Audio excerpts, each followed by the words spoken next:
ఆదికాండము అధ్యాయము 9వ అధ్యాయము. యెహోవాకు బలిపీఠమును కట్టి యెహోవా నామమున ప్రార్థన చేసెను. అబ్రహాము ఇక ప్రయాణము చేయుచు దక్షిణ దిక్కుకు వెళ్ళెను. అప్పుడు దేశములో కరువు వచ్చెను. ఆ దేశములో కరువు భారముగా నున్నదని అబ్రహాము ఐగుప్తు దేశములో నివసించుటకు అక్కడికి వెళ్ళెను. అతడు ఐగుప్తులో ప్రవేశించుటకు సమీపించినప్పుడు అతడు తన భార్యను చెరాయితో, ఇదిగో, నీవు చక్కని దానివని ఎరుగుదును.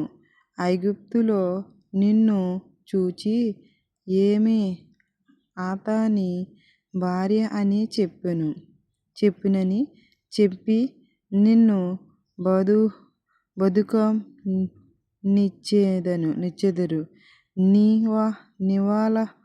నీవలన నాకు మేలు కలుగునట్లు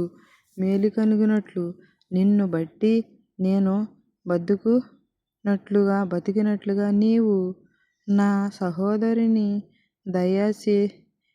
దయచేసి చెప్పుమని అబ్రహాము ఐగుప్తులో చేరినప్పుడు ఐగుప్తులో ఆ స్త్రీ మిక్కిలి సౌందర్యవంతురాలై యుండుట చూచిరి. ఫరోకు అధిపతులు ఆమెను చూచి ఫరో ఎదుట ఆమెను పొగిడిరి గనుక ఆ స్త్రీ ఫరో ఇంటికి తేబడెను. అతడు మేను బట్టి అబ్రహామునకు మేలు చేసిన అందువలన అతనికి గొర్రెలను, కోడి, మగ గాడిదలను, దాసులను, పనికత్తెలు, ఆడుగాడిదలు, ఒలేలు ఇయ్యబడెను. అయితే యెహోవా అబ్రహాము భార్యను శారయిని బట్టి ఫరోను తన ఇంటివారిని మనోవేదనల చేత బంధించెను. అప్పుడు ఫరో అబ్రహామును పిలిచి, నీవు నాకు చేసినది ఏమిటి? ఈమె నీ భార్య అని నాకెందుకు తెలుపలేదు? ఈమె నా సహోదరులు అని మేలు చెప్పితిని. నేనీమెను నా భార్యగా చేసుకొందునని ఆయనతో నేను, ఇదిగో నీ భార్య, ఈమెను తీసుకునిపోయునని చెప్పెను. మరియు ఫరో అతని విషయమైన తన జనములలో జ్ఞాపకముంచినందున వారు అతనిని, అతని భార్యను, అతనికి కలిగిన సమస్తమును పంపివేసిరి. అబ్రహాము తనకు కలిగిన సమస్తము, తన భార్యను, తనతో కూడిఉన్న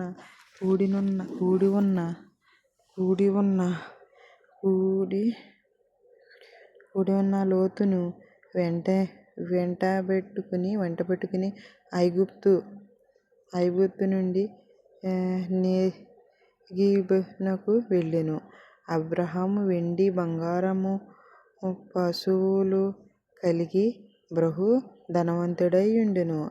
అతడు ప్రయాణము చేయుచు దక్షిణము నుండి బేత్లెహేము వరకు అనగా బేత్లెహేములో యెహోవాకి మధ్య తన గుడారములో మొదట ఉండెను స్థలమును వరకు వెళ్ళి తన మొదటి బలి పీఠమును కట్టి చోట చేసెను. అక్కడ అబ్రహాము యెహోవా నామమున ప్రార్థన చేసెను. అబ్రహాముతో కూడి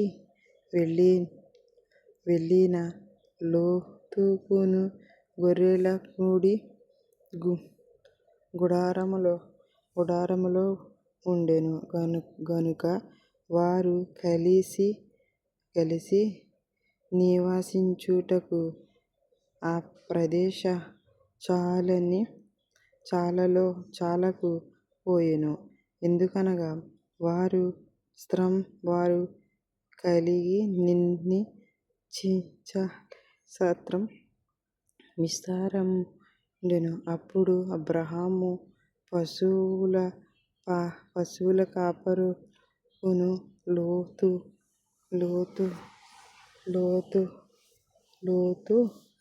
పశువుల కాపరులకును కలహం పుట్టెను.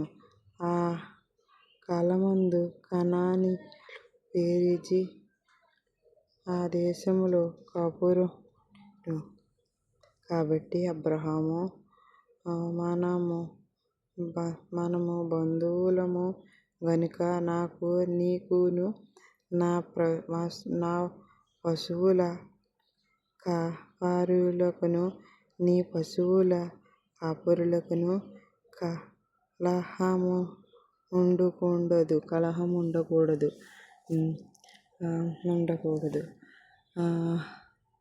ఈ దేశమంతయు నీ ఎదుట నన్ను దిగగా దయచేసి ఉన్నావు. విడిపించి వేరుగా నుండుము. నీవు ఎడమతట్టున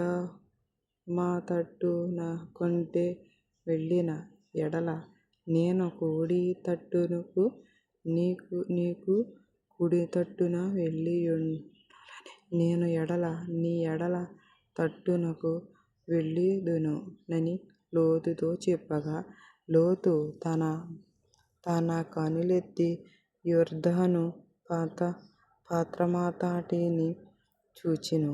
యెహోవా సొదొము గొమొర్రా అనే పట్టణముల మూలను నాశనము చేయకమునుపే సోయరులు వచ్చి వరకు అదంతయు యెహోవా తోట వలె ఐగుప్తు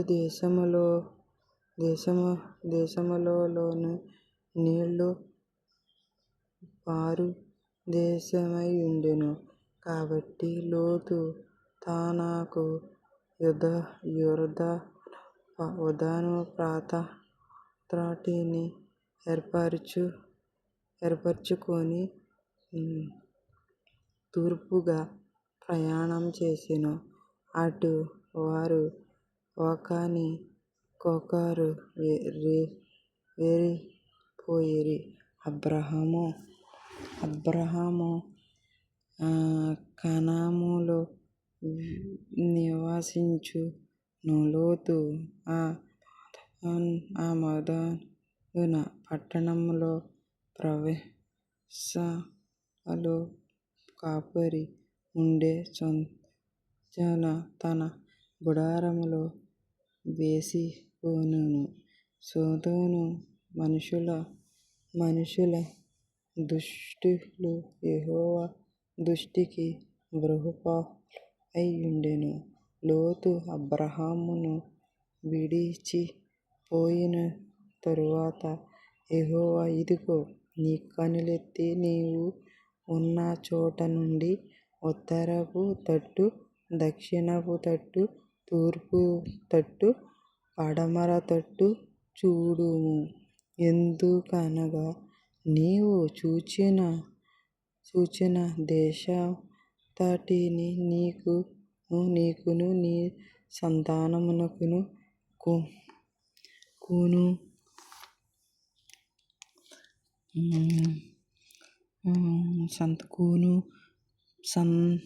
సందాకాలము ఇచ్చేదను.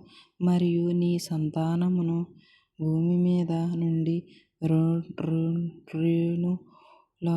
రేణువులను విస్తరింప చేసేదను. ఏటనగా ఒకటి భూమి మీద నుండి రేణువులు లెక్కింప గలిగిన యెడల నీ సంతానమును కూడా లెక్కింప పరచెను. నీవు లేచి ఈ దేశం యొక్క పొడుగును వెడల్పును దానిని సంచరించుము. అది నీకే చెందినదని అబ్రాహాముతో చెప్పెను. అప్పుడు అబ్రాహాము తన గుడారములు తీసి హెబ్రోనులోని గర్భములో సీదోరు వృక్షం మాలోదిగ కాడలో యెహోవాకు బలిపీఠమును కట్టెను. పేనేరు రాజైన అమ్మోపేలు, ఎలాసారు రాజైన అరోము, ఏలాము రాజైన కెదోరును, గోయెలు రాజైన తిర్సాలీలు అనవారి దినములలో వారు పొందే మరోరాజైన బెరోతును, గోహను రాజైన రెషెతును, అదమా రాజైన పినెహాతును, సెబోయిము రాజైన బెమెరోతును, సోయరైన బేల రాజైనతోను యుద్ధము చేసిరి.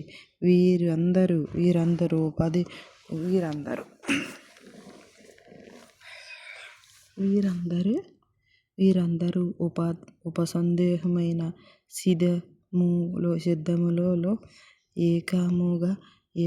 ఏకముగా కూడి 12 సంవత్సరములు కెదోరు యెమెరులకు లోబడి 13వ సంవత్సరము తిరుగును బాటు చేసిరి. 14వ సంవత్సరములో హోరోను, రూతు, కనానేలు, రెయేలు, హేలోను, జూజీలు, షావీ, కిర్యతాయిము మొదలైన ఈమెయులను కొట్టిరి.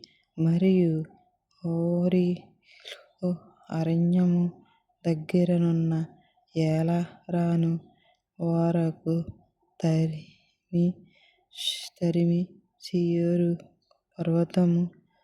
పర్వతము దేశములో వారిని కొట్టిన తరువాత తిరిగి కదేషు ఎరీమునకు వచ్చి అమాలేకీయుల దేశమంతటా హజాతో తామారులో, కాపురులో, అమోరీయులను కూడా కొట్టిరి.